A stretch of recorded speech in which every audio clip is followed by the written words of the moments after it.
Hi everyone and welcome to my YouTube channel. So the video you have today is a recording coming from Capricorn FM segment called Imaliami, hosted by Tlekani with myself as a guest. Good morning, Linda. Thank you so much for your time. How are you doing?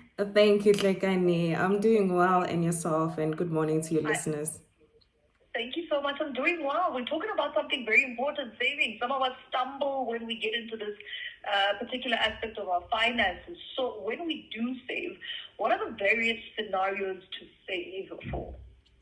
So, as we spoke last week about budgeting, and we mentioned the importance of including savings within our budget, one of the things in which we can save for and that we can include on our budget for saving, it's for our emergencies, right? So, emergencies are things which are normally not planned. We don't plan for them, they just happen unexpectedly.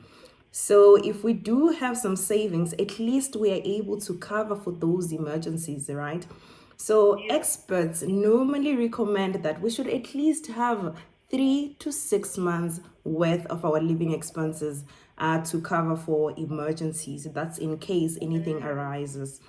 So on the other hand, we need to have at least savings for our goals, right? There may be some financial goals that we want to achieve.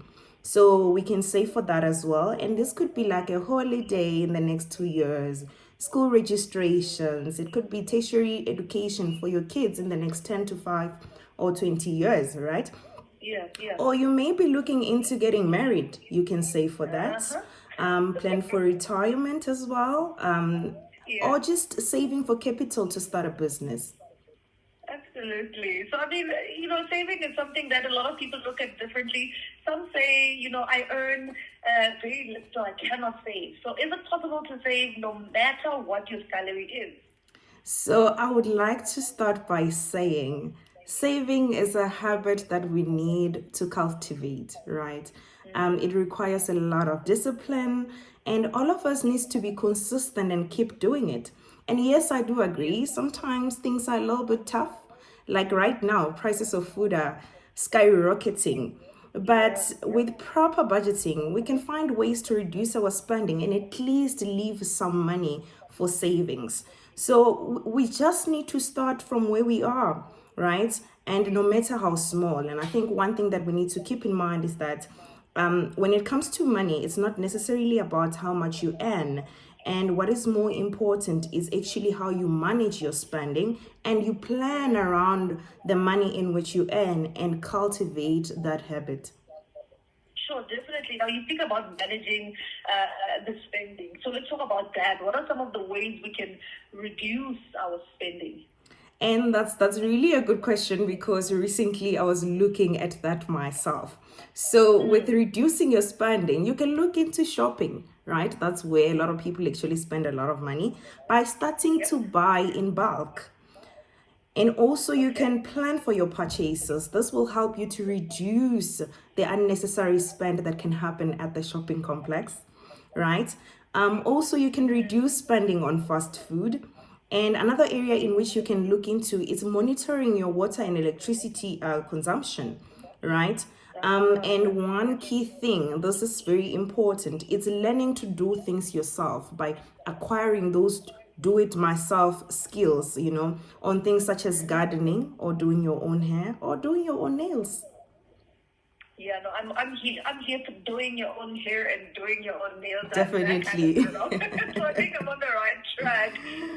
So why is it important to always have savings included when we're budgeting? I mean, we spoke about budgeting last week, but why is it then important to include the savings in it? Yeah, you're very correct. It's very, very important to include savings on our budget, because when we budget prior to receiving our income, then we get to decide how much we're going to spend, and then we decide how much we are going to put aside for savings. Then savings then enable us to put money aside for emergencies, as we previously mentioned, right? Yeah. And what's nice about this is that you can also put money aside for savings for saving for your goals, right? As we mentioned. The unfortunate part is if you do not put aside savings, right, you may be forced to borrow in an event of an emergency, and that's not nice. Yeah, it really isn't. It really isn't. So we often hear the term automate your savings. What does it mean? So one way to help us with savings is automating our savings. And what that means is that we arrange for our savings to be taken out from our everyday account into our savings account at a regular date each month. And preferably, this is around the time in which you receive your income. And you can do this by either a debit order or a stop order. So, this is like a scheduled payment that you can do with your bank. So, what this means is that you do not have to remember to save every month because the saving portion would have been already removed from your transactional account into your savings or your investment account before you start spending. So one would say there are a lot of different options out there in terms of where or how I can save. So what are those various ways or accounts that we can use to save? So yes, you're right. There are various methods to save. And banks, for an example, they offer accounts such as notice deposit accounts. This is where you give a notice for you to access your money. And in this way, it allows you to grow your money with limited access to it, right? Within the bank, we also have what is called fixed deposit accounts. This is where you leave your money to be saved for a few months or few years, right? There is also what is called money markets account or tax-free savings account as well, right?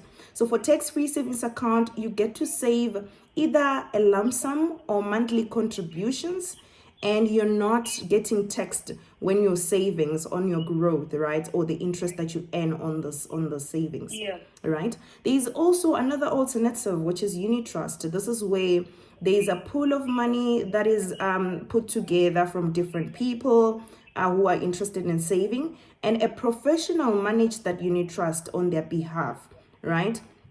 On those people who are actually deciding to invest in unit trust.